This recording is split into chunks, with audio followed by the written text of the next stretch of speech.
autumn and winter, we're adding wood chip to the as a bedding for chickens in the chicken coop.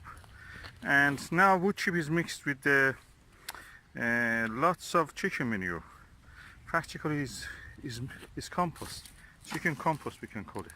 So what I'm going to do is I'm bringing them here and using as a new compost, spreading them over our beds. So let's do this now. These are really rich.